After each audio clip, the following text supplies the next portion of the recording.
notices that you exhibit signs of being a people pleaser, that's amazing. That's an amazing first step, because awareness is so important. However, this will help you gain more and more confidence so that you can verbalize with grace that you do not have the capacity right now.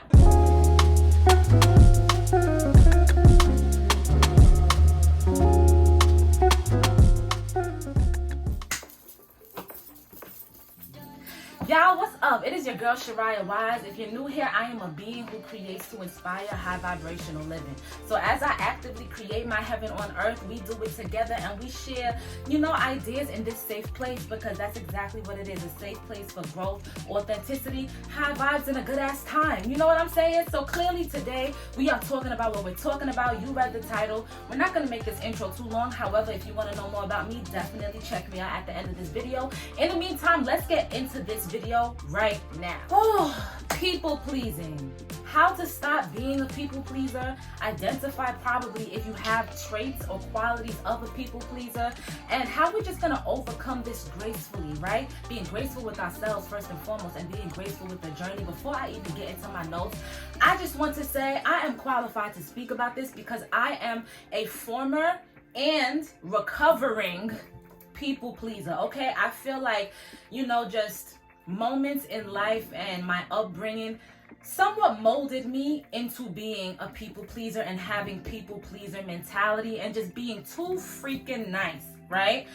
With that, you guys, I've grown and evolved so much on my journey, and I have way more esteem now in this present state of being than I ever had before. I don't do that people pleasing shit anymore because I deserve better than that, and I deserve to always have reciprocated relationships, right? Where my energy is being reciprocated back to me, right? Mutually beneficial, not me just pouring out of an empty cup. I feel like one of the reasons that I was a people pleaser in a former state of being was because I just had really low ass self-esteem for many reasons. I really desired to be liked and accepted, and so I would overcompensate with my niceness to be liked and accepted, and to feel like I was valuable enough to be in someone else's presence or someone else's life, right?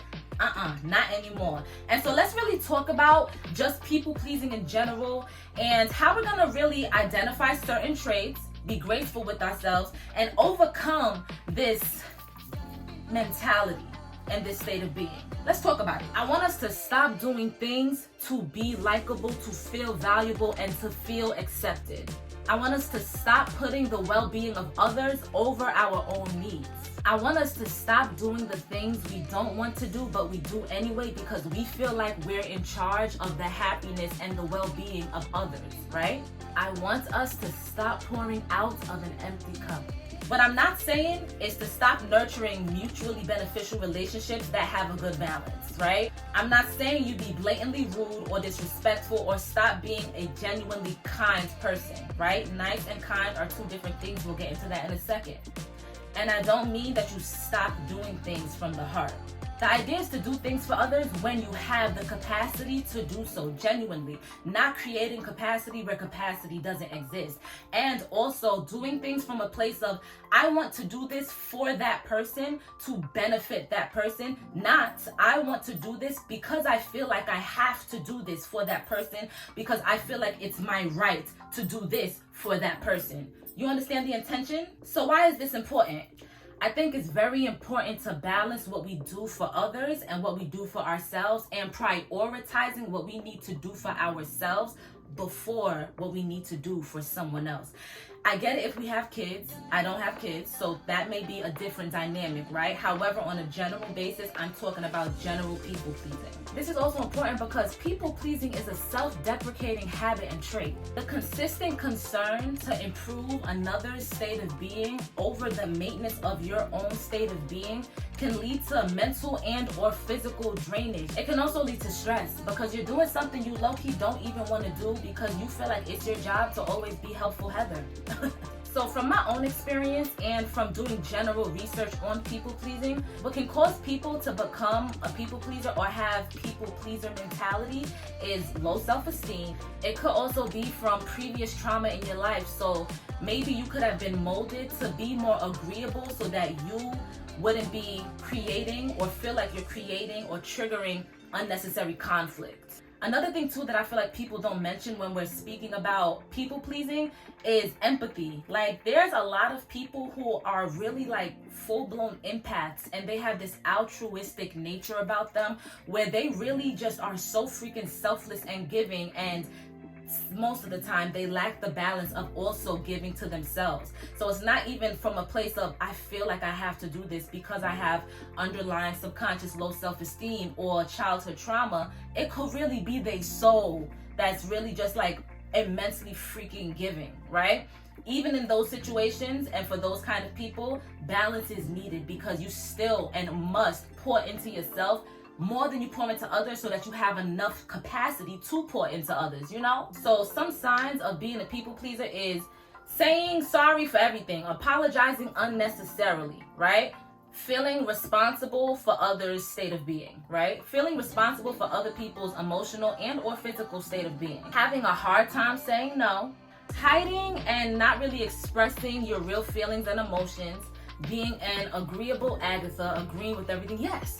Yeah, yeah. What do you think? Yeah. So thankfully, I've been present enough on my journey to really acknowledge what has helped me come out of that overnight people-pleasing state of being, right?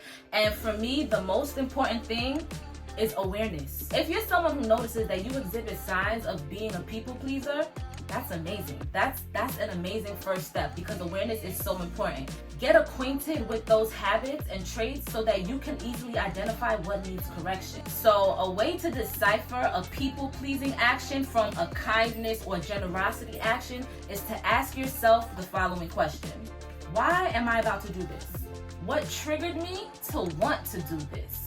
Now, after you answer those questions and you know why, ask yourself if you already have the capacity to fulfill this act, or if you are creating capacity where capacity really doesn't exist to fulfill said act. And y'all, having the capacity means that you've already fulfilled your necessities to maintain your state of being for the day or for the moment, and it's not feeling like a mental drain or a mental strain to take some of your energy and give to another, right? You're already fulfilled. You've poured into your cup, so your cup is full, and now you do have energy to give, or maybe you don't have energy to give, right? Asking those questions before you just willingly hop in to do something for someone else can really get us in a habit of protecting our energy and giving when we actually can, and not when we think we can, but we feel we have to, you know? Next, we're gonna brainwash ourselves to raise our self-esteem. Yeah, I said it. Hear me out. We are going to retrain our subconscious mind to embody a more high self-esteem and confident version of ourselves with daily affirmations. So think of it this way, right? Your current state of being is the result of years of ideas being placed in your subconscious mind, penetrating your subconscious mind, which then form the behavioral patterns that you exhibit today. So with that, it's our job to take consistent daily actions to reprogram our subconscious mind so we can live that confident, high self-esteem, unapologetic life that we desire. So here are some affirmations that I say that you can also say to boost your esteem and open up your throat chakra so that you can easily say no. And of course, delivery is everything. However, this will help you gain more and more confidence so that you can verbalize with grace that you do not have the capacity right now. Number 1, I am exerting the mastery and esteem of the most confident version of myself. I speak up for myself even when it feels uncomfortable. I put myself first, and I give to others only when I have the capacity to do so. And I actually just filmed the affirmation station on TikTok that opens up and activates your throat chakra. So I'm going to place that TikTok right here. And then we're going to get into some more tips of how we're going to overcome this people-pleasing state of being. Stop right there. You just pulled into the affirmation station where we crystallize our waters and speak divinity into our being. Right now we're opening our throat chakra so we can express with more ease. You coming? Great to have you on board. Listen, all you gotta do is say this with emotion and conviction and believe it to the best of your ability. I verbalize my thoughts, feelings, and emotions easily. I speak with truth, confidence, and love. I express my point of view with ease and grace. I am embodying the most confident version of myself. So it is. If you was feeling that, drop a heart in the comments. All right, you guys, next we're going to create and stick to boundaries. It may not always feel easy, however, mind over matter, you literally can. So tell yourself that you can, and know that this is a major form of self-love, because you may not want to do these things to create boundaries to protect your energy, because this is something that we're not used to for some of us. However, it is so freaking necessary, because we have to ensure that we are actively enhancing our state of being and balancing the amount of effort that we put outside of ourselves and the amount of energy that we exert. Making sure that we exert majority of our energy for ourselves and our betterment, and giving when we can. So y'all, to make it simple, I created a no more people pleasing boundary list. So what I do, I list my daily priorities, right? If that list is not completed, I say no or not right now. You know what I'm saying? I have to put myself, I gotta put me first. Seriously. So there may be some things that you have to do for yourself to ensure that you have a full cup, whether that be mindfulness, work, what have you. You know what it is for you. Stick to that list, get it done for you. And if you haven't gotten it done, you shouldn't be saying yes. If you genuinely don't feel like it, say no or not right now. Remember, ask yourself those questions that we mentioned previously before you take any action for anyone else, to ensure that you have the capacity, mentally or physically. And you genuinely not wanting to do something is not having the mental capacity, right? You have to weigh your options. If it's something that's super detrimental for someone else and you have to, it's like, if it's life or death, this is different.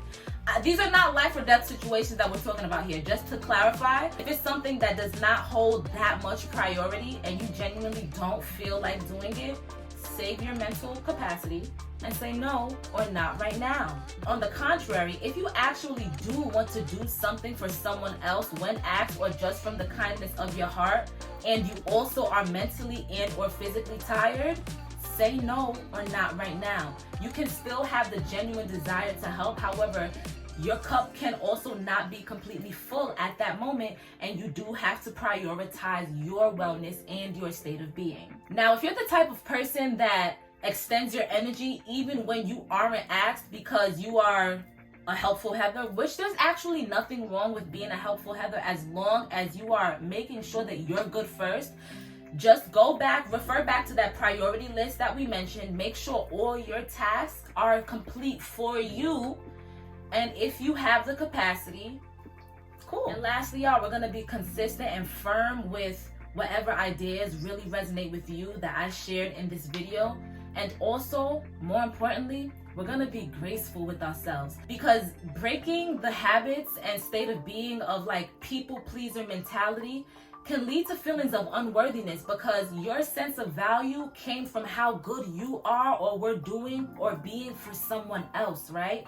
And so now you're not doing that anymore, and it's just change, right? Change is not always comfortable, right? It's okay though.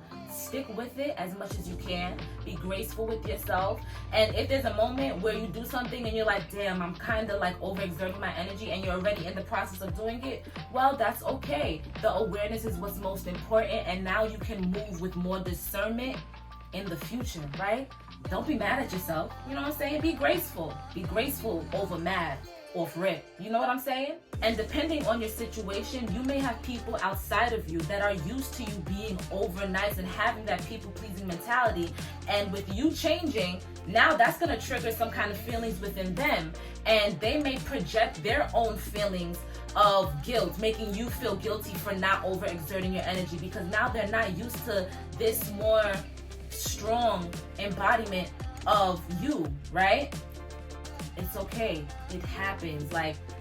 And it's uncomfortable. It's definitely uncomfortable. And a lot of times, depending on who you're around, they can project those energies just because they may not even consciously know that they're wanting you to feel bad. They just know that, hey, this person that used to do all of this for me ain't doing it no more, and it's making me feel away. You know what I'm saying? You have to also be graceful with them. You've been a certain way your whole life, or you've been a certain way for a certain duration of time, and then you flip it. That's gonna cause some triggers within someone else, and that's just we gotta expect that. It's like Should it be? No. But does it make sense? It does. You know? So just keeping that in mind, being graceful with you and all parties surrounding you, okay? In addition to being grateful, don't fold. You know what I'm saying? Be consistent with your priority list. Be consistent with the affirmations that you're saying to create a new state of being for yourself, right? Be consistent with everything that you're doing, whether that be you giving yourself pep talks, affirmations, or just being aware of your boundary list and being aware that, okay, this was a move that I made that was giving people pleaser. I'm aware of this and I'm going to move better in the future. Just don't fold in the upgrade and evolution of your state of being as we release people-pleasing mentality, state of being, habits, and we balance our state of being. So y'all, that's the end of this video. I really hope that something in this video resonated with you, something, you know, resonated with your soul, because this is real. And I've lived through, dealt with, and am evolving past this, right? Actively. And I've learned so many things over my journey, and this stuff is real, y'all. So thank you so much for spending the time with me, getting to the end of this video. Y'all, if you're still here, go in the comments right now and put a blue emoji. It could be a blue heart, any blue emoji, because we're activating our throat chakra. The color blue represents the throat chakra, right? Activating our throat chakra, allowing us to speak with grace, yet discernment, yet love, yet truth. Right? So y'all, if you're still here, drop a blue emoji in the comments, no context. Yeah, you guys, talk to me. Like, I want to know, what are you feeling about this video? What brought you to this video? And like, what in the video really resonates with you? Like, let's create some conversation. Also, if y'all have some insight, because we have to learn from each other, I'm sharing. However, I have to learn from y'all too. Like, please teach me as well. I'm so open to listening. What are some things that you do and that you've learned over your journey of releasing people pleasing mentality and just being overly nice, like overly nice Nancy? You know what I'm saying? Like, what are some things that y'all have learned? Definitely share it in the comments, because it can help me and it can help so many other people that come across your amazing ass comment, right? So definitely let's start some dialogue in the comments. And also, you guys, I am a being, like I said, who creates to inspire high vibrational living. And one of my creations is Illuminate Life Company, which is my high vibrational apparel line. We have our high vibrational hoodies and sweatshirts that are available now. I'm also going to be reducing some prices a little bit to make them more accessible for more people. And still with that, I have a coupon code down in the description. So if you want to wear your divinity proudly, if that sounds like something that's in alignment for you, definitely check it out, because it supports you, wear your divinity proudly, and it also supports me as a creator, you guys. Also, if you're into meditation, or you want to get into meditation, or if you're familiar with my song, Sis, you a bad bitch. Even when you don't feel it, you still the bad this. Go get the Sis You a Bad Bitch music meditation to raise your bad bitch vibrations. Available right now. As of right now of me posting this, it is under $10, which is an amazing price for the value that you receive from this meditation. It's unlike any other meditation or music meditation that you've ever experienced. I can say that confidently. So if you want to raise your bad bitch vibrations, this is a meditation that you can do anywhere at any time. You can close your eyes if it's safe to do, or if you're driving, you can you know what I'm saying, right before work, right before you have to do a presentation, get those vibes, those confident vibes just flowing within you. If that sounds like something that's in alignment with you, also in the description I have that information. And yeah, you guys, thank you so freaking much for being here. Before we go, like, comment, and subscribe. Turn on those post notifications. I'm gonna be getting more Wise Wednesdays and vlogs out, because I really just want to start growing my YouTube presence, because there's a whole host of people here, and I want to cater to y'all, and I want to get to know y'all, and I want y'all to get to know me, and I want to create a safe place where we can really like actively create our high vibrational heaven on earth lives and be authentically ourselves at the same time. You know what I'm saying? So if that sounds like it's in alignment, hit that subscribe button. Okay, follow me on my other platforms. Everything is Shariya Wise. Instagram, TikTok. I'm growing my Pinterest. I'm growing my Twitter, you guys. So definitely check me out there. Follow me on all my platforms. I'll have links in the description. And with that, you guys, keep your thoughts focused on what you want, because it's what you focus on that will manifest, right? And we're creating heaven on earth. So do your best to become a habitual positive thinker. We're going to say that affirmation. I am a habitual positive thinker. We're going to keep our thoughts focused on what we want, and we're going to manifest our motherfucking heaven on earth. Yes, ma'am? All right. I'll see you in my next video, guys. I love you. Mwah!